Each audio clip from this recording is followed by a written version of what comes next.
And welcome into Buckeye Huddle Primetime. Appreciate you so much for joining me on a Tuesday. How we doing, everybody? We got a lot to get to tonight. The other day, I did a show when I hit on Texas's scrimmage. So Texas had a scrimmage on Saturday, just like Ohio State did. And obviously, we had a lot of reports, not a ton of reports, but some reporting come out from what happened at that scrimmage at the Woody on Saturday with our Buckeyes. But Texas, they had a lot of information come out. A lot of information came out from theirs, and a lot of it similar to Oregon's offense last year. It reminded me a lot of what we were hearing out of Oregon last year and what we saw in maybe the first 4 weeks out of Oregon last year. Oregon was incredibly hyped coming into the season. Their offensive lineman was new. They were young. They were behind, and they looked not so good the first 4 games of the year. Remember, they had some really close calls early on in the year before they really got it humming. But what we also know about Texas is their defensive line is really good. So the defensive line, very good, and obviously great edge rushers, but they got serious dudes in the middle now with what they did with the transfer portal, bringing in 5 dudes. Of course, Hero Canoe, one of those guys, Murad Watson, another that the Bucs were interested in. And the offensive line replacing 4 guys. So they're replacing 4 guys. They got a bunch of young dudes. They lost the guy that was one of the guys that was potentially going to win the tackle job. So looks like it's going to be Brandon Baker, who the Buckeyes were after a couple cycles ago and missed out on him. Big time 5-star offensive tackle, but he's just in year 2. So it's a young offensive line. And I said that that's probably a pretty bad situation. Like outside of quarterback, like a bad quarterback, having a young, underprepared offensive line is about the very worst thing you could possibly have, bringing your team up into the horseshoe in game 1. Now, I suspect that offensive line going to look a lot different for Texas in game 7, but it doesn't bode well for game 1 on the road in the place that owns noon kickoffs. Remember, guys, we've turned the page here. We are not bemoaning the noon kickoff. We are now owning it. It's a badge of honor. We don't need 8 hours to drink before the game. We'll get up at 4 if we need to. We're cut from a different cloth. We're Ohioans. Texas fans really took offense to my commentary there. We'll get a little more into that Texas-Ohio State game today. But, man, I'll tell you what. They are very angry at me calling that out, that their offensive line might have a rough time against the weak Ohio State defensive line, because that is the national perception. And I think part of it, obviously, you're replacing all 4 guys, but I think a lot of it might have to do with some of us. And when I say us, I mean those of us behind Ohio State microphones. Thing is, when there's not a lot of holes in your football team, you tend to kind of point out the thing that may be lacking or questionable. That's been the Ohio State offensive line, and it's obvious, or defensive line. It's been a lot of talk this offseason. I think they got a misconception. They got a misconception about what's going on with this Ohio State defensive line, which is very much surging at this point in camp. And those starters are looking like some monsters. In addition to that, Bo Atkinson lost his black stripe today. Things are looking up and up for that Ohio State defensive line. But we will get into some more Ohio State, some more Texas. I see my guy Chris here in the comments says, seeing Juck mad at his connection the other night. I love Juck. He wants perfection. You know, I apologize for that, guys. I thought that when I hit end stream, that meant the stream ended. Apparently, it has another 5-second delay. And if you saw my outburst, I apologize. I did erase that and shot the video over again. But that was pretty embarrassing. Yeah, it is, man. There's nothing more irritating when you are, putting out a show in public and people are watching you and you're like kind of on a stage, than to have the most simplistic, basic part go wrong. And that's the feed, the internet. It's very obnoxious. Gonna get in a little Penn State tonight. A good buddy of mine said something about give like a shout out or like love to Penn State today. Another team that is in the top 3, not named Ohio State, a program Ohio State has battled against for the last 25 years. Great games, and you can decide on your own whether or not you want to acknowledge Penn State as a rival. Some Ohio State fans do. Some feel like that's demeaning or beneath Ohio State's standing in college football to call Penn State a rivalry. Regardless, Penn State, a team that very much could win a national championship this year, and Ohio State will certainly be competing with them for the Big Ten championship in Columbus. They could have a rematch in Indianapolis. And I had somebody ask me the other day in the comments, will I be rooting for Michigan against Oklahoma in the name of the Big Ten? This Big Ten stuff is just killing me, man. It's killing me. Like, this was never like this until 2 years ago. And I almost bemoan. I wish for the time when the Big Ten sucked and I didn't have to listen to this crap, to hear a bunch of Ohio State fans spreading love to Michigan and Penn State in the name of the Big Ten, man. I don't know what world I'm living in. This is insane to me. Do I want Michigan to beat Oklahoma? Do you want Michigan fans to be running around saying we beat Oklahoma, Alabama, and Ohio State in 3 of our 4 last games? Do you want that for them? Like, that's what you're saying you want for them. No, absolutely not. I don't want that. And I don't want Penn State to have any joy either. This is insane. But we are now within 3 weeks of the season now. Coming close. Yesterday, we got to hear from Tebow, Tyler Bowen, and his offensive line. Tomorrow, Larry Johnson and the defensive lineman. That'll be a big one. I'm very much looking forward to that. Next Monday is the big grand finale. We're going to hear from Ryan Day at his big press conference. That will also include Brian Hartline, Matt Patricia, and this is going to be the final word, the final orders from headquarters. After that, the boss goes radio silent and locks in, and it is all Texas from then on out. That starts Monday, and we've got a scrimmage Saturday, this Saturday coming up, and it's crunch time for all the position battles right now at Ohio State. So position battles rolling into that Monday practice and press conference, and we're probably going to find out a lot of answers, and I can't wait. Of course, you will get the best coverage from next Monday by us here at Buckeye Huddle. I'll be joining Tom and Tony and Kevin for this one at the Woody, and then I'll race back up here for Monday night's Buckeye Huddle Primetime. Of course, we are here every Monday and Wednesday at 8 p.m. And again, the internet situation is fixed. We won't have another issue like we had the other day. So I apologize about that again, guys. We've also got, obviously, there's been a little hubbub about the potential penalty for Michigan that came out today. We'll hit on that in a bit. Mark Givler and I will be doing another episode of Skull Session. That is the recruiting podcast here at Buckeye Huddle. We're going to be doing that tomorrow. I'm not sure yet. Mark and I got to talk about it, whether or not we're going to do that live. Potentially we could. I think it might be a good time to do that live because normally at this point in the year, we'd kind of be moving on from recruiting shows. But based on my comments, there is clearly an appetite to discuss recruiting right now based on the very interesting times we're living in Ohio State recruiting.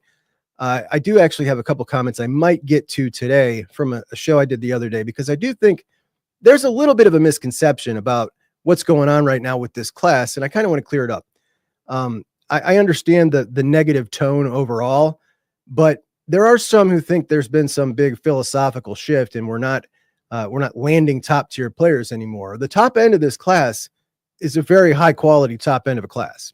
So that's not the case, but I think that people are taking the negative tone and thinking maybe it's a little worse than it is. This class could be very much different if you just 2 misses, put them in the class, and all of a sudden it's right back in the top. Like, it's not far away is what I'm saying. Yeah, there's definitely things that need addressed, and we'll talk about them. I've been waiting to hear from the offensive and defensive line at Ohio State for a while now. I love listening to these offensive linemen when they get these guys in their interviews. They are always just the most insightful guys on the team. And this is really the first time we got to hear from Phil Daniels. Now, Phil Daniels obviously locked now, as we've just found out, in a competition to start at right tackle against Ethan Onyanwa. And when we first heard Phil in the spring, he was just so overwhelmed to be at Ohio State, right? Just can't believe I'm here. We got to see the real Phil yesterday. And the real Phil Daniels is a serious dude, not to be played with, man. When asked about the competition with Ethan, if it's been motivating, he kind of looked and said, I'm just trying to be the best right tackle I can be. And it was almost for a split second like he was about to say he needs to be motivated by me. I mean, this is a serious guy now. Apparently so serious that he's been involved in quite a few scuffles at practice. Phil was asked to explain those scuffles, and he said, when you're beating up on people, people don't like to get beat up on. They're going to react. All right. That's a confident dude, man. Now, he understands he can't keep scuffling, so he's going to start not reacting, and he thinks that'll get into their head more, which is another tactic he can use on Saturday.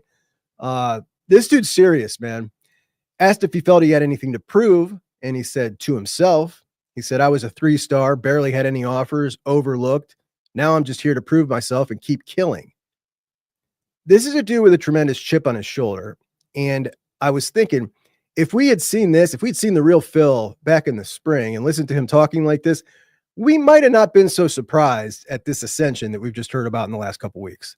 I also want to point out, in the class of 2023, Justin Fry took the top 3 linemen in the state of Ohio. That's Phil's class. Phil was the number 4 lineman. And instead of just taking the top 4, Justin Fry went and brought in Miles Walker, and Phil Daniels went to Minnesota. Miles Walker has since transferred to Boise State. Phil now at Ohio State, where he belongs, meaning we now have the 2023 top 4 linemen in the state of Ohio in the offensive line room in Luke Montgomery, Josh Padilla, Austin Sareveld, and now Phil Daniels.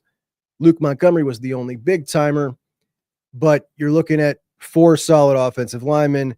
3 of them may start this year, all out of the state of Ohio. It has never been a bad idea or a bad strategy just to take the best lineman from the state of Ohio and try to go nail big scores wherever you can. In 2023, really showing that, like, it bears fruit. It really does. And we can go on. I mean, we can go on and on and on. Seriously, like there's a long list of Fry and Ohio kids. Matter of fact, why don't we save that for the Skull Session show? We'll bring that up for the Skull Session show. Tony Gerdeman, my colleague here at Buckeye Huddle, my esteemed colleague Tony Gerdeman, does a fantastic job covering the team every day. Tony brought up something interesting, I thought, on this offensive line battle here. And let's get to that in a minute. First, I want to go over a few things that some of the other guys said. So Carson Hinsman said he's been learning to speak trash talk in German, which made me go, what? And then he said to talk to Hero. I forgot that Hero speaks German, like it's his first language.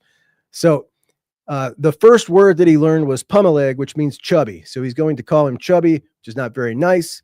We also found out that Austin Searveld's nickname is Pig, further reinforcing how strange offensive linemen are, because Austin sounded like he liked it. He also sounded a lot more confident with himself. When Tony asked him how long it would take him to learn how to play center, he said a day, a single day. Josh Padilla did not agree, but Padilla did agree with what 3 other people have said this spring, both at these interviews and at Big Ten Media Days, and that is, he brought this up himself, wasn't asked about it, Will Smith Jr. has made great strides. Said he's like a totally different player. You know, we've now heard it again and again and again, and it's difficult to ignore at this point. It's exciting. He also mentioned when you go from Caden McDonald to Will Smith Jr., it is very confusing because they are both so different. And again, if Will Smith Jr. is backing up Caden McDonald, that's what the opposing center is going to be dealing with. And this carries a lot of weight coming from Padilla, because Padilla is the guy lining up across from him. This isn't from his teammate this isn't from Sonny on his side of the ball. You know, that's his dude. This is the guy blocking him. So this one means more than anything to me here, hearing this from Padilla. And that's really interesting. Padilla also said that Caden McDonald's feet are way better than they were last year. As is conditioning, he thinks he can play 40 to 50 snaps. Interesting stuff. Good stuff out of Padilla. Luke Montgomery, always fun to listen to. A guy who said himself, I've never met a stranger, and he absolutely seems that way. Just a really jolly dude. But he said he's ready to take people's ribs out and knock them in the dirt. In the spring last year, we thought that he was going to be the starting right guard for 13 of 15 practices. And then all of a sudden he was running third in practice number 14 and practice number 15, the spring game. And we rarely saw him all season until right before the college football playoff. And he was asked about that. Didn't really get into, the what or the why, but he did admit that he was very pissed off, and he clearly thought that he deserved a shot before he got it, but he sucked it up and said, I got it now. Here's what I'm going to do. Whatever it was that was holding him back, he certainly seems to have figured it out. He's mature. I don't know about you guys, but he feels like a vet to me. He's played so few games, right? I think he enters this season as a shot to be one of the best guards in college football.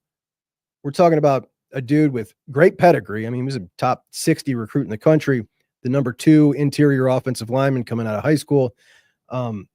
He's a beefcake. He's got it all, man. He's even got the jaw. You know, the jaw, you see that jaw and you're just like, yeah, man, that's a dude. He's got it all, man. He can be a big time dude and a 3-year starter at Ohio State. Let's hope. But this offensive line looking really good. Tegra, another Ohio kid, such a thoughtful dude. And he was asked about something about Mick. And he was like, people talk about guys from Ohio State, just all of a sudden they pop up in their stars. And he said, that's not by accident. That's Coach Mick. And he just went on and on about how, he puts them in situations where it's challenging themselves and they don't know how they're going to come out of it. And he just went on. I mean, the dude's just very insightful, soft-spoken. I just love listening to these offensive linemen, man. So is Ethan. Ethan's the same way. You never would have guessed from Ethan Onyanwa, from his demeanor, that maybe things haven't gone as well as everyone had hoped or expected with him. He also praised the nutrition staff and Coach Mick, said getting from 363 down to 330 pounds, his knees feel great. He feels faster. And when asked where he's going to play, wherever they want me. He really showed zero signs of any kind of displeasure, just wants to get better. We didn't get to hear from Ian Moore. I was a little disappointed about that. Ian Moore apparently on punishment. Last time they let him get behind the microphone, he said Arvell Reese was scary. When Peyton Pierce joined me over at Chuck on Bucks, I brought that up to Peyton, and Peyton said they roasted him mercilessly for that one. So Ian had to sit this one out. But let me get to that comment that Tony Gerdeman made at BuckeyeHuddle.com. Tony said, quote, when I asked Tyler Bowen about the right tackle competition between Phil Daniels and Ethan Onyanwa, Tyler Bowen said it's not that linear. Tony heard that, and Tony thinks that what he means there is it's not just Phil or Ethan at right tackle, it's also potentially Ethan versus Tegra at right guard, which could also turn into Tegra or Luke at left guard. And he wonders at this point if it's not more accurate just to straight up say this is an Ethan and Tegra battle, meaning Phil Daniels and Austin Saraveld are the tackles, and Ethan and Tegra are battling at right guard. And I think that's really interesting because just the other day, well, Ryan Day told us that Ethan was repping at guard and tackle, but I was saying on the last show how encouraging it must be, like, and I hadn't really noticed, but we haven't heard Tegra being in any jeopardy this year. Like Tegra, not heard a bad word at all. And the indication to me that we haven't heard him, really being competing with for anything for his spot or being in jeopardy, that there's been a lot of growth from last season because he had a decent season last year. But if we were talking about that crew coming back, I think most people would probably say Tegra would be, number 5 of the 5. And we hadn't heard anything about him being in jeopardy. But now, after listening to Tony say that, with the number of surprises we've seen from this staff regarding the offensive line dating back to the spring when Austin Saraveld popped up playing right tackle, I mean, it really makes total sense, right? If the guy that we figured was kind of the lowest on the totem pole could potentially be scrapping for a job in an offensive line room where it really looks like you've got 6 starters and 5 spots. And really, that's what it looks like. 6 starters, 5 spots, trying to find the best combination to get the best product. Interesting stuff. I was thinking if Ethan Onyanwa is the right guard, Phil Daniels is the right tackle, that is a massive right side of your offensive line. And then I was thinking, no, the more massive would be Tegra at right guard, Ethan Onyanwa at right tackle. They're both 6'5", 330. And that is that kind of reminds me of like a Bama, Georgia offensive line more than an Ohio State offensive line. Buckeyes have, maintained a little more agility than just those massive dudes. But I kind of like watching those maulers. It's kind of fun. So interesting to see what's going to happen here. And again, this week is crunch time for all these guys. But when we roll into the season, what Tyler Bowen's got here, it seems like is the ability to, kind of change these things on a fly here. So I don't know that it's going to be truly set in stone at any point this year. Tyler Bowen said he loves his depth, but he definitely sounds like he's ready to get his starting lineup solidified. He wants 5 guys who are going to take it over and say, this is mine now. He says the room is in great position to make adjustments, and he doesn't want to rotate necessarily, but he's not opposed to it. He said he's done it before. What matters is if you deserve to get on the field or not. So when it comes to Ethan potentially not starting, this was obviously a lot of concern for some people because you can really take it 2 ways.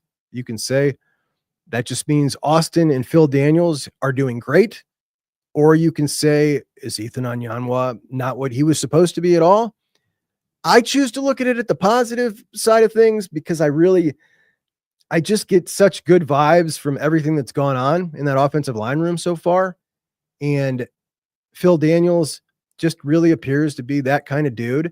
Austin definitely is that kind of dude. And maybe Ethan, not quite where they hoped he was, but the bottom line is if you've got 6 guys that are quality starters and only 5 of them are starting, you got a good situation.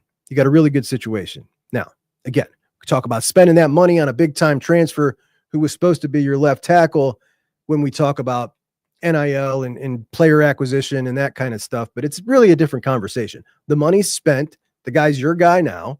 Now you're just going to play your best 5 regardless of what the expectations were.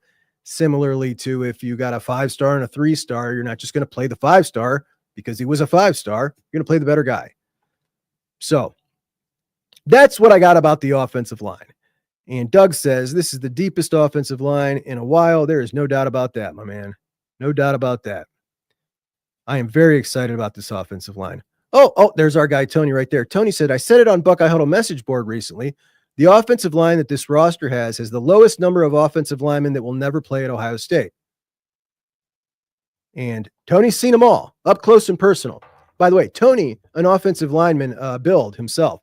Tony, I don't know if you guys knew this. Tony's like 6'4", and he is just a moose, man. You stand next to him, it's like, gosh, this guy could play left tackle. Anyway, a lot of Buckeye fans up in arms today. Justin Spiro, who, if you're not familiar, he's a Michigan State guy in the media in some way. Not quite sure who he works for or what he does, but I know he does a little bit of podcasting. But what he does do is really follow the Michigan scandal. I mean, this dude's been all over this thing. And he also, I mean, I don't know where you guys stand on this thing. Like, I have not personally ever come out and made a prediction as to what I think is going to happen here because I don't trust the NCAA with any of this. I don't trust most organizations like the NCAA to really follow through on things the way you would expect them to. They're just full of surprises. They always have been. And that's why I think that it's just it's a fool's errand to try to predict what they're going to do here when it comes to this Michigan punishment. But this dude, Spiro, he has on his Twitter one of those subscription buttons. I don't even know how this works, but apparently people can subscribe to you. And then you do like a spaces where they have to pay to listen to you talk. So he was doing one of these behind the paywall last night. And somebody on Bucknuts got basically kind of described what he had to say. Never mind. That's John Mateer, guys. I don't have this loaded up. We'll talk about John Mateer in a minute. The stupidest story in college football this year. Essentially, what he said was, according to this person who listened, that Michigan's going to get a $14 million fine. Connor Stallions and Jim Harbaugh are going to get hammered, and Sherrone Moore is going to get a 2-game suspension. And that's it. And if that's the punishment, that's obviously going to be pretty far from the hammer. Definitely not going to be the hammer, and certainly not going to be a punishment that lines up with 6 level 1 violations. Like, that would just be absurd. No vacancy of any wins, no postseason ban. And I mean, after all of this, and I'm starting to think like, man, they're going to roll this thing out right before the season starts. And if they go with a punishment like that, outside of like us Michigan State fans, you're rolling right into the season, like in 3 days after they release this thing, and nobody around the country cares. And boy, the wheels are spinning. Was this planned all along? Yeah, I go back to the letter with Tony Petitti. Tony Petitti's letter, And as soon as I read Tony Petitti's letter, it got me thinking about what Josh Pate had said maybe 5 months prior that got so many Buckeye fans mad when he said, I just don't see the powers that be in college football, talking about like Fox and the Big Ten, allowing a Michigan or Ohio State type program get crippled with any kind of sanctions that's going to affect their bottom line. And I don't know if that's the punishment. He's definitely on to something. But if that is the case and that is the punishment, which I don't believe, I just refuse to believe it'll be that light. But at least in that scenario, Stallions would get his comeuppance, right? Like he literally just talked about the other day, like on Twitter, getting this over with so that he can move on with his coaching career. And I'm sitting here like, this guy is delusional if he thinks anybody's touching him with a 10-foot pole. That's even if he's allowed. And then I'm thinking maybe he will get off. Maybe he will be allowed. Maybe it's just a couple years show cause and he'll be able to get back in. I don't know who would want to be affiliated with him, but stranger things have happened, man. I sat and watched this guy chop it up with JD Pickle like he was just a bro talking football, man. Like we're just normalizing this dude now. Bush League move by the Pickster. But curious to know what you guys think about this report. Technically it wasn't even a report, right? Like Spiro didn't deny that's what he said. He did come out and say something. My buddy Dan knows. I should have had Dan on. Dan knows everything about this thing. He loves this thing. But I got to tell you, Dan, one of the folks that's really dug in on the hammer. And if it doesn't happen, boy, he's going to be one of the ones with egg on his face, along with a couple others, because there are some hardcore hammerers. Don't get me wrong. They deserve it, and I want it for them. But boy, some paying of the piper and some clowning will be done to a couple folks in the Ohio State media sphere if the hammer does not fall. I don't know how much you follow Ohio or college football media in general outside the Ohio State sphere. I know some more than others, but we get stupid stories from time to time, and none more stupid than John Mateer and his gambling allocations. John Mateer put in his Venmo description on 2 transactions, sports gambling. And somebody took a snapshot of this.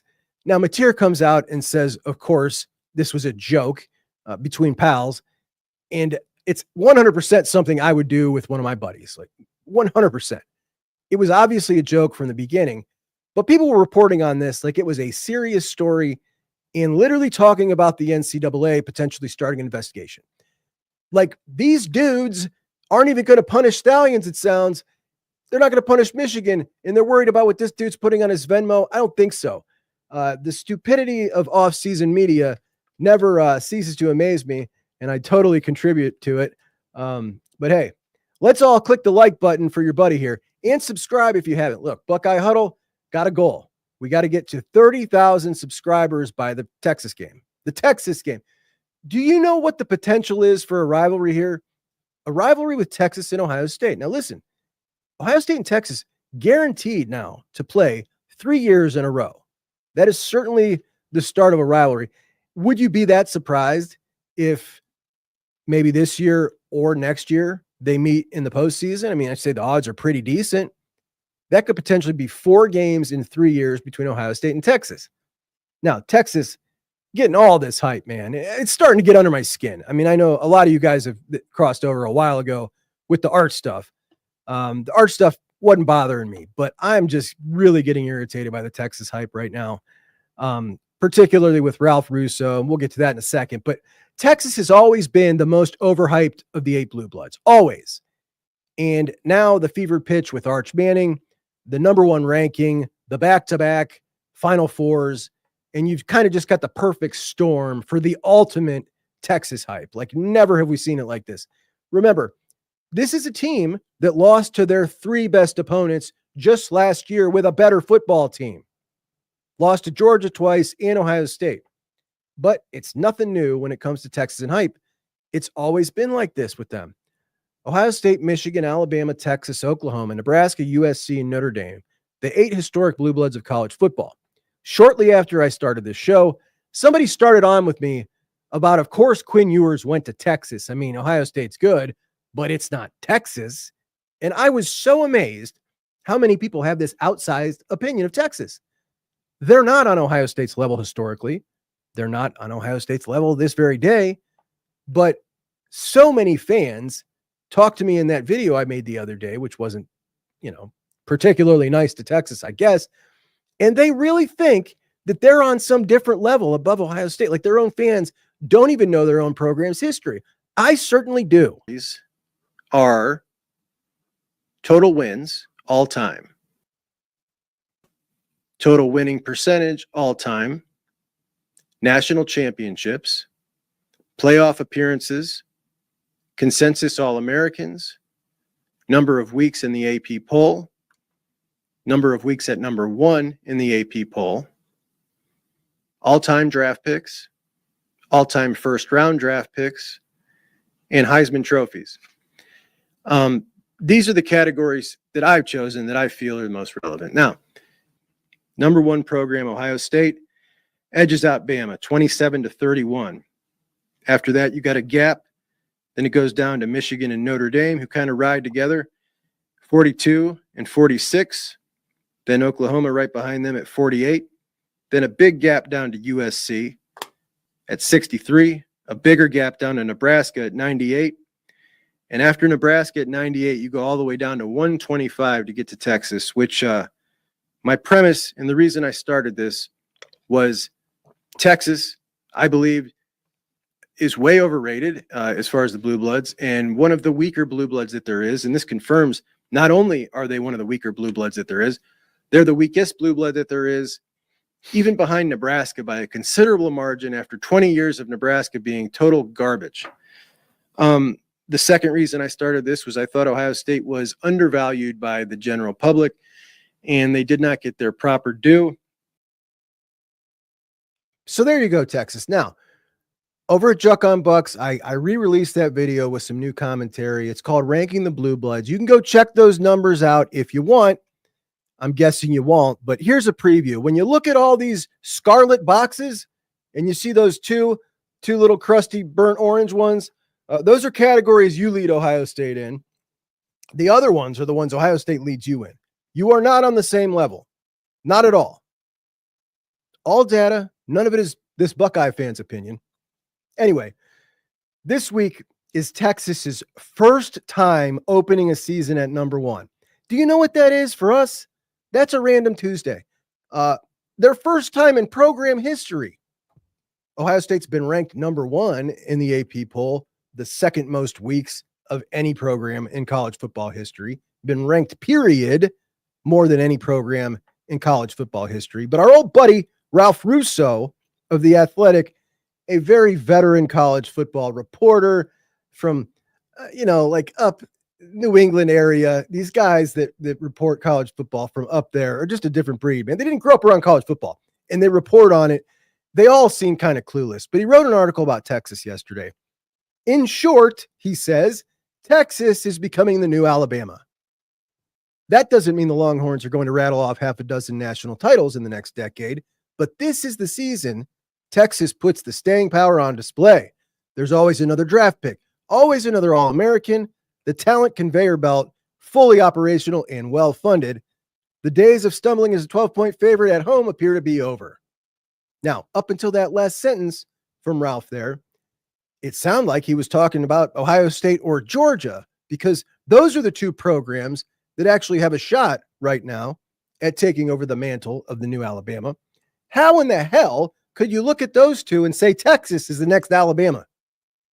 You got the number 1 and the number 2 coaches in the sport in Ohio State and Georgia, both with national championships, Georgia with 2, both beat Sark last year when he had a better team, both favored to beat him this year, both still at the peak of their powers and in their prime. Texas, the first number 1 to be an underdog in their opener, and I'm wondering, what is the shortest lived time span opening number 1? Have we seen a number 1 open the season number 1 and lose game 1? Because that's what's going to happen. Look, I talked a lot of crap the other night. I do think the Buckeyes are going to win this game. I do think Arch is going to play pretty well, but the Buckeyes get the big time home win. And both teams will then go on to get better. And this game will essentially just be about bragging rights and a little extra cushion for the playoffs should they drop a few conference games. By the way, I will be at the game, walking around, talking to some folks, hitting up some tailgate parties.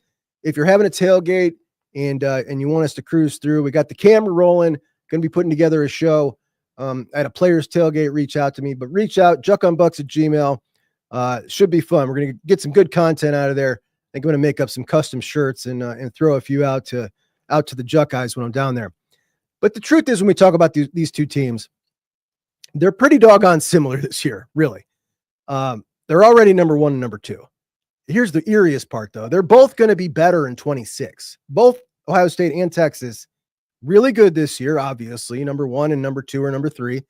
And both will improve next year, so long as their quarterbacks are on the right trajectory through this year. And I do believe Texas is here to stay, like at the top of college football. They're now an annual national championship contender every year they enter, along with Ohio State, Alabama, Georgia, Oregon, and I also have Notre Dame now in that category under Marcus. I think when we look at the momentum, we look at the recruiting, sitting with the number 3 class, like people just want to be around this guy. Like it's the real deal there. And I don't see him also underrated as a hirer. He's hired great staff around him. So I think Notre Dame is in that category now. But when we look at Ohio State, we look at Texas, Ohio State didn't set their record, but 14 players drafted. Texas set their record at 12. That's a good record, Texas. They're both like 101st to 104th in returning production. So very, very young. Ohio State revamps the D-line. Texas revamps the O-line, both with the new quarterback. And on we go with the similarities between these two. The infrastructure, the roster, the recent success. These two are standing at the top of college football. 2 of the top 4 talented rosters in the country. You could even make the argument these are the top 2 rosters in the country. But Arch, obviously the biggest story entering the year. There's no way around it. I personally believe in Arch. I think he is a next level stud quarterback. I thought so coming out of Newman. I thought so his first couple years where we've just seen him play bit parts. I think we've seen him not take on the pressure of a real start, but we've seen him make the throws on a college football field. No, not against great competition, but we've seen considerably more out of him than Julian Sayin. Now, people will say to me, how can you say that when you haven't seen anything? But when I say it about Julian Sayin, who I also believe is the truth, nobody says that to me. Isn't that odd? We've seen way less of Julian Sayin than we have of Arch. And I get it. The hype about the dude is annoying, but we're really talking about a kid who's done everything right and never made it about him, always about his team. He didn't allow the recruiting process to be he didn't even take recruiting calls. They handpicked where they were going to go. Coaches couldn't even contact him and say, we'd like you to come for a visit. We'd like to offer you. They didn't accept a call. He didn't want to be the focus in that. They fully supported him sitting behind Quinn Ewers for 2 years. And now that it's time to play, they're in no rush to leave his college career. Same as his uncles who both played as seniors, because he doesn't have the same kind of drawback. We've seen guys as a junior be very hot and they could enter the draft and maybe be a first-round pick and then have a bad senior year, didn't strike while the iron's hot and cost themselves tens of millions of dollars. And they don't, first off, they believe in Arch. They think he's the best quarterback in the family. But if that were to happen, it's from a well-off family. He's still going to have a fine career, not going to be a big deal. But I've always thought he was coming back for his senior year. And now we've heard Archie say it. So if Grandpa is saying it, he said, Arch isn't going to do that.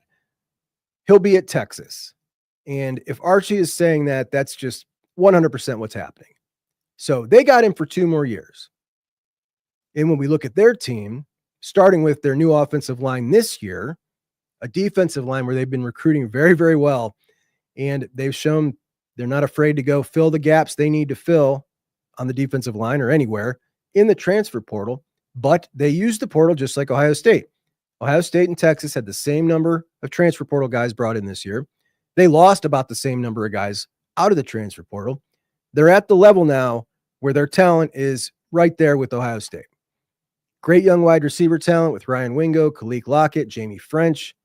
It's Texas, so they're always going to have a great running back and a couple of very high-level secondary players in their most recent class. Everything about this Texas team is set up for 2026 to be the peak version of themselves with a senior Arch Manning and all that, assuming their offensive line hits with these younger guys, and I believe it will. Let's not forget Kyle Flood, their offensive line coach, one of the most respected in all of college football. He knows what a good offensive line is, and he didn't go to the portal. Now, they might be regretting that right now, just for numbers, period. But they're going to be loaded across the board with experienced players in 3 consecutive playoff trips next year. So from a roster standpoint, they will be stronger next year. And I think Ohio State will be too.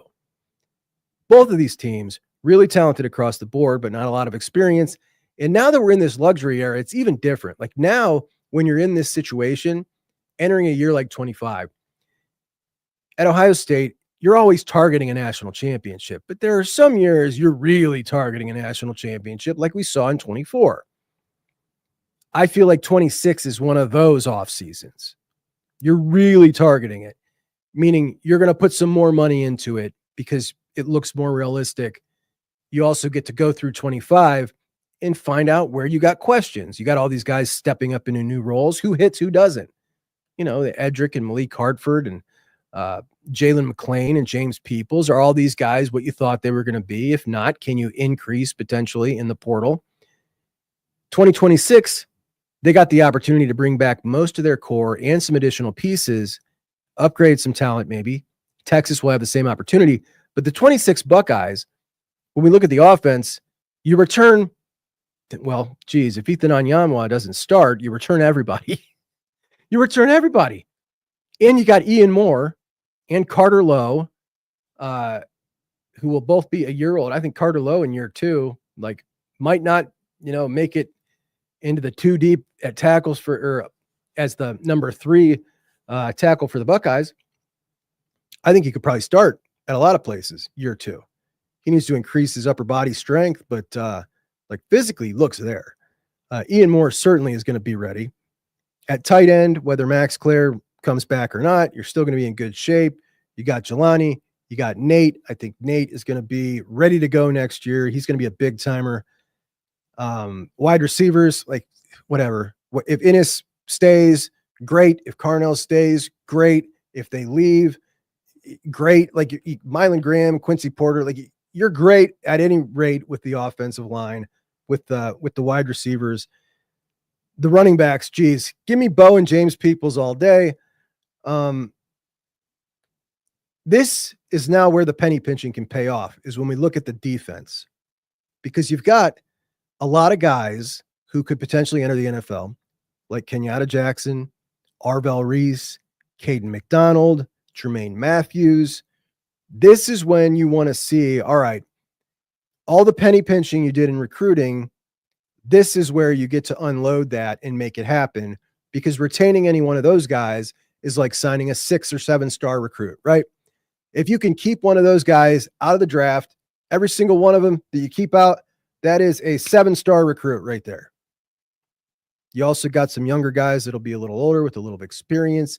Houston in year 3, Will Smith in year 4. We'll see how he does this year. Jarquez Carter in year 2. Max Roy, man, that kid's a moose.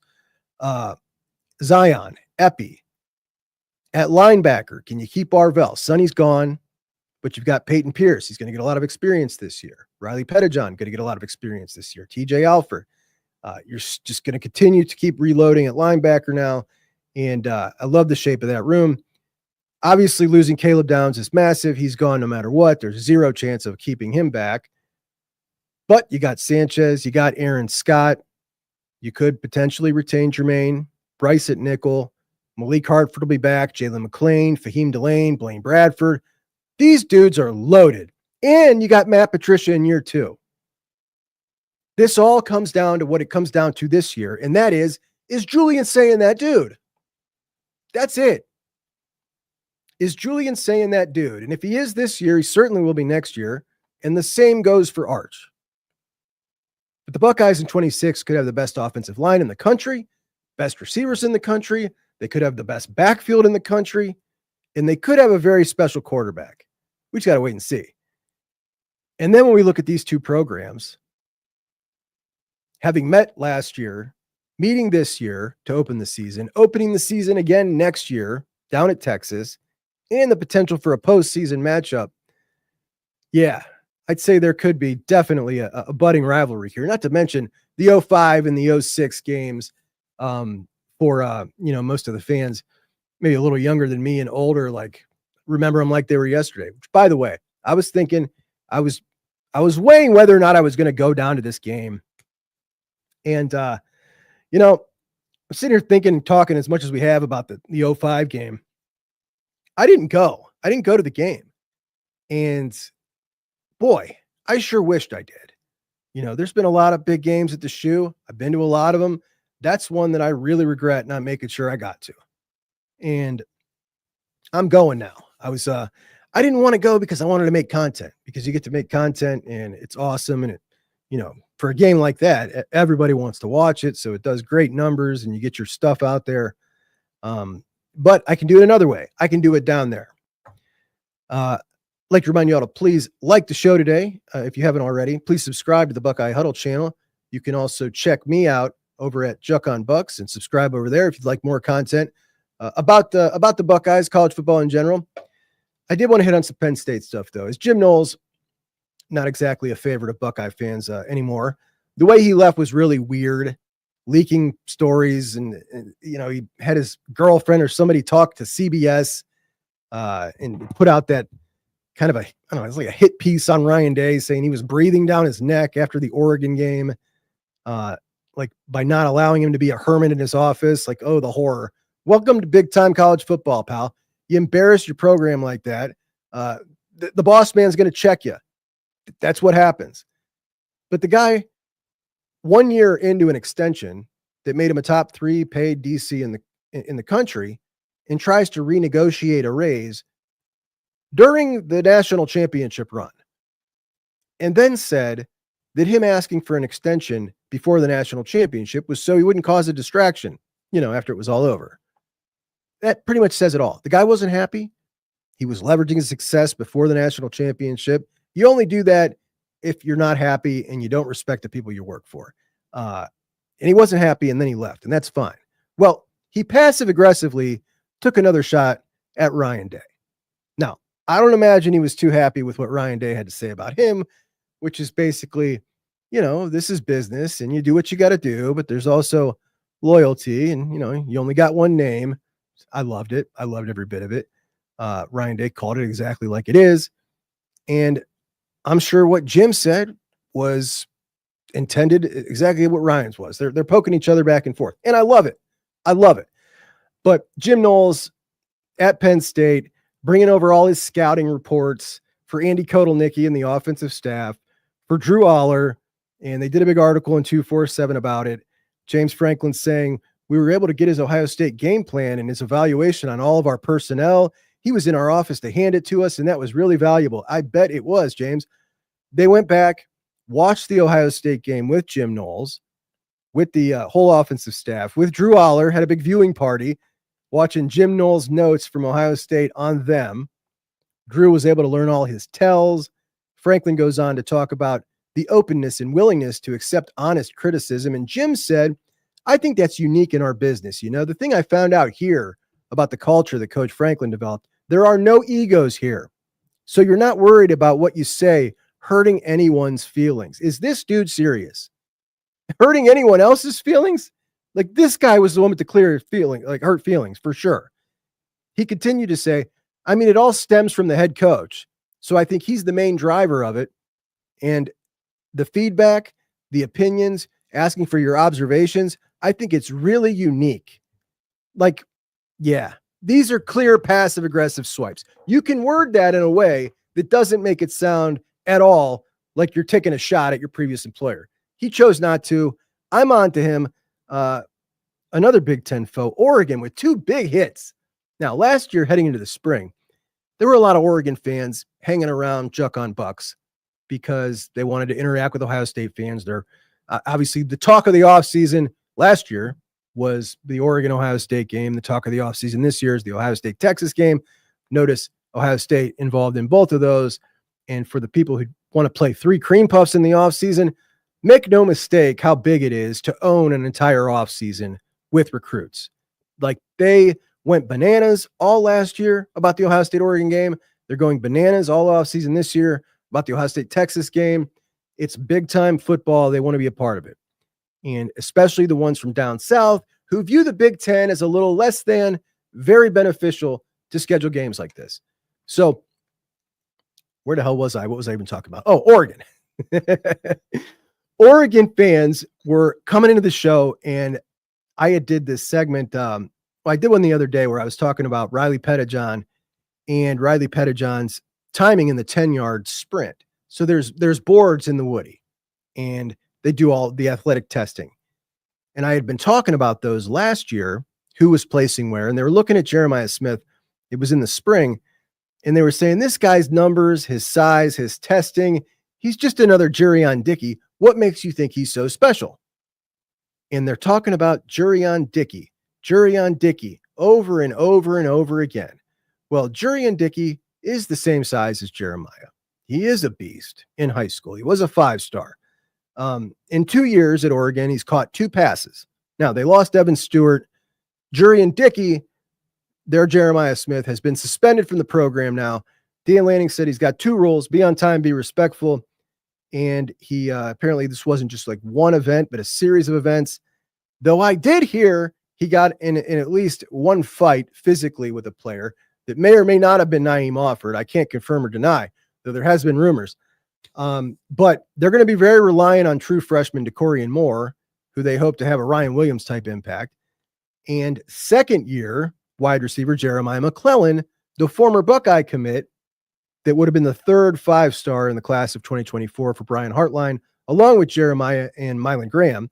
The funny thing is, Oregon fans love to talk crap about stealing Jeremiah McClellan from that class, while we're just begging for Mylan Graham to get an opportunity to see the field. They're relying on McClellan to be their number 2, maybe number 1. But that wasn't the only hit for the Ducks. Safety Trey McNutt broke his leg. Got to have surgery. Lanning says they're hopeful that he gets back at some point this year. So it might not be the full season, but it was apparently a freak injury at practice. And McNutt, of course, the Buckeye legacy from Shaker. Both mom and dad went to Ohio State, spurned his home state, and loved taking on the villain role. He loves being the heel. And I was really looking forward to seeing him play this year, and then seeing them return next year to Ohio State with McNutt, having a year of experience, but he'll be ready. And that game, guys, next year, that game against Oregon at the Shoe, I think that Ross Bjork is targeting that game for a big time request with Fox. So the Buckeyes' home schedule next year includes Kent State, Ball State, Maryland, Northwestern, Illinois, and then the 2 big bangers of Michigan and Oregon, which means if he asks for a concession from Fox, it's definitely going to be Oregon. I was on the radio over the weekend with my buddy Miles Holliday, and I always love these radio spots. Like, it's thrilling for me to do this. Like, as a kid, my dad listened to nothing but sports talk radio, and I always wanted to do it. Like, I wanted to be involved in sports talk radio. And when I started driving, that's what I listened to. I'm a talk radio guy. That's who I am. Kind of why I got into this. But I always wanted to do it because I thought so many of those guys were so underinformed and I could do it better. And Miles not one of those guys. Miles is really good. But it's exhilarating to go on that live radio airwaves, man. I'm telling you, my heart pounds. It's nothing like this. I don't know why it's different. It just is, because it was so big to me back then. But I'm on there, and one of the guys in the studio was talking about the big noon games. And is there any potential way to wiggle your way out of this or do something? And the answer is no. There is no way, but you do have a little leverage. And the leverage is you're going back to the negotiating table at some point with the Big Ten and Fox. And Fox doesn't want to go back to that negotiating table with the most powerful brand in the Big Ten, furious with them because they've negatively affected them. And that's the potential, if they don't work with Ohio State a little bit, of what could happen. And Ross knows that. And I feel like Ross Bjork has been a little more Ohio State centric than Gene Smith when it comes to these type of things. And what I mean by that is Gene Smith he never swung the big Buckeye stick. It was always Ohio State in the Big Ten. Let's find the common ground and make that the stance and the platform. And I feel like Ross is more, this is what Ohio State needs. This is where the Big Ten is. You're going to need to find a way to move where Ohio State needs. Like, this is what we need. And I like that. Obviously, that's the way it should be. Boy, some of the Big Ten fans might not like that. We should just cower to the Big Ten, I suppose. I'm not even going to get into it, man. I'm not going to get into it. Anyway, it means you got some leverage. And I think Fox made it clear that they want to try to at least appear to appease Ohio State by showing some flexibility to say they would move that game to Sunday for Texas and Ohio State to play on Sunday, even though that was a big PR stunt by Ohio State and Fox partners, as they knew there was no chance Texas was going to agree to it, but they come out looking like the good guys. I mean, it was brilliant, really. I do appreciate the way they went ahead and did that, though. And by the way, heard somebody talking on Twitter the other day about something, and essentially they were saying, like, well, there's no need to bitch about it. Nobody's going to change anything. This is something somebody was irritated about. And like, if people don't think that public opinion sways these decisions, you are woefully mistaken.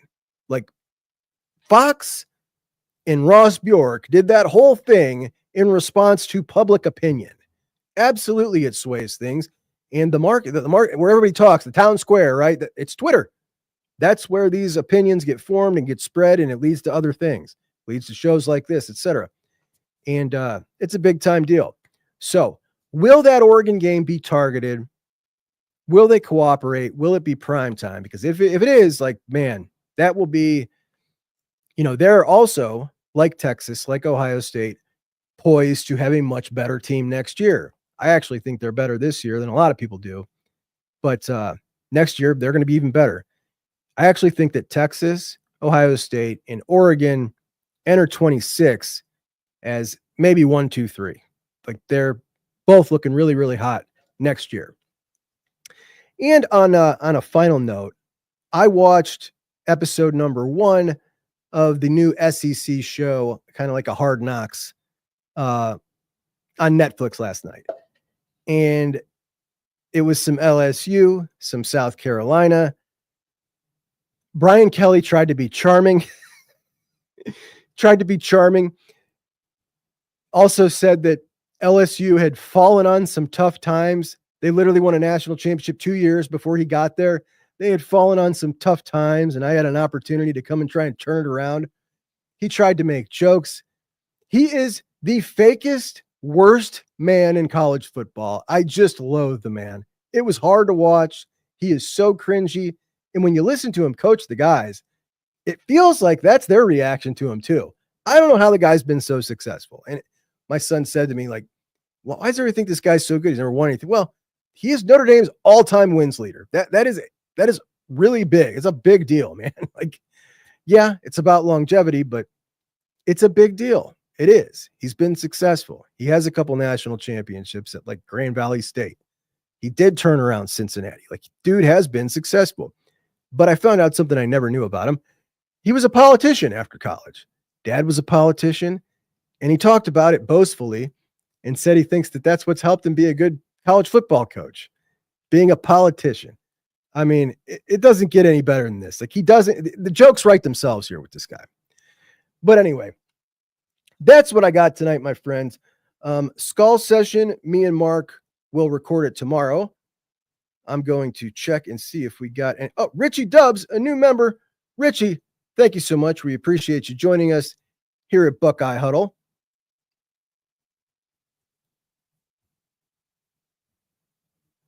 Bailey says, when did Juck go to Buckeye Huddle? Hi, Bailey 007. This is week 3. Week 3, Buckeye Huddle. I am here. I'm part of the team here at Buckeye Huddle. You can also still find content over at Juck on Bucks as well. But here at Buckeye Huddle, every Monday and Wednesday at 8, I do Buckeye Huddle Primetime. That's this show. Also do the Skull Session recruiting podcast with Mark Givler. And listen, I'm a sports writer now. Potentially, I could even vote in the AP poll next year, right? They only pick 60. We'll throw my hat in the ring. But I listen, I have 2 published articles as a sports writer at this point. Boss, I'm working on another one right now. As we speak, I promise. I'm working on another one. But yeah, loving it so far at Buckeye Huddle. Manfred with a good point. Manfred said, if that is the punishment, give Ohio State our wins back for Tattoo Gate and the natty for Urban's first year. He's absolutely right. Because that would be so weak. Scooch says, yeah, I've been wondering the same thing about Chuck going to BH. Is he not part of Menace anymore? So my videos haven't aired on Menace for 6 months. At least like about 6 months, maybe. But the deal with Menace, they were simulcasting my show. I wasn't an employee of the company. I am an employee at Buckeye Huddle. I'm part of the team at Buckeye Huddle. This is a totally different operation here. Those guys, they're my buddies, nothing but love for them. But this is a different situation. This is me kind of learning how to be. I'm learning the job from this angle, learning how to do journalisty things. You know what I mean? They gave me a real good opportunity. I'm very appreciative of it. I take it very seriously. And I also get to do this, which you guys know I love. So it's been really cool. The Glass City Buck, never heard of a college football player named Archibald, baby. I would go by Archibald if I was him. Look, you got Archie and Archibald. I like it better.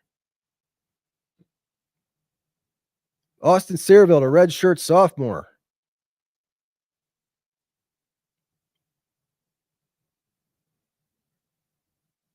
Yep, 3 years of eligibility. As does Phil Daniels. I mean, these guys are playing young offensive linemen. Woody's thinks the Buckeyes are going to sweep Texas. Now, there's a lot of people who have said they think that this is just going to be a constant back and forth with Ohio State and Texas. You win at our place, we win at yours. Of course, what they did in 05, what they did in 06, and then the Buckeyes just win in the Cotton Bowl, and now they come win in Columbus. That ends this time. That's over. They're not coming up into Columbus and win. Chris Lane, thank you so much. Always so appreciative of you dropping me a super chat, buddy. That's really nice of you. Doug, thank you so much, buddy. Appreciate it.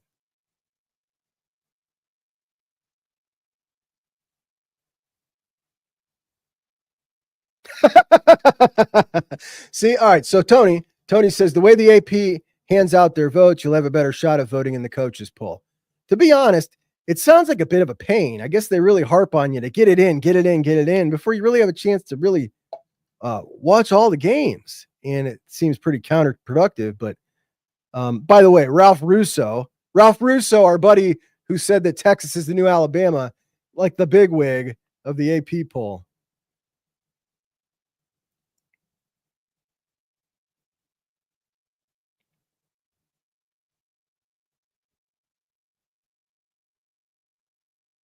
Thanks, Doug. Appreciate that, buddy.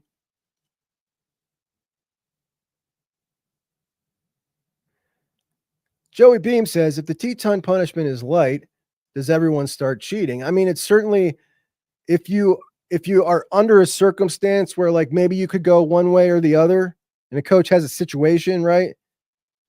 It certainly doesn't sound like there's a huge deterrent at this point. If that's what happens, does there? So, you set a really, really bad precedent, in my opinion. But the good news is we'll find out soon. The bad news is we'll likely find out with like 1 week to kind of process and digest it. While like literally games start in less than 2 weeks, how much attention is going to be paid to this thing? Like next to nothing. So if a little tiny itty bitty unsubstantial punishment would have come out in the middle of the summer where there was nothing to talk about, it would have been huge. The NCAA would have been slammed. Michigan blowback on Michigan would have been massive. Now it's going to come and it'll be but a blip on the media radar because they've waited so long. And you got to wonder, man, was it planned? I don't know. But it sure is disheartening. Sure is disheartening. Somebody said to me today, yeah, I remember Ohio State getting beat by Vince Young at the shoe, then A.J. Hawk getting beat, but well, surely then you remember James Laurinaitis returning the favor the following year. Buddy, how about them apples? Those were some fun days, man. Some fun days to be a Buckeye. But today, also a wonderful day to be a Buckeye. I appreciate you guys so much. That is about all the voice can handle. It, it's different than having a conversation. Like just talking an hour straight, it really seems to hurt my voice. But that's about all I got in me. 105.37. I do appreciate you all for joining. Please make sure to like and help us out. Subscribe here to Buckeye Huddle so we can get to our goal of 30,000 subscribers before that Texas game. I heard if we get there, we're having a big giveaway. So I don't know what it is yet. Something I heard might be true. Appreciate you guys so much. Talk to you soon. Buckeye Huddle Primetime out.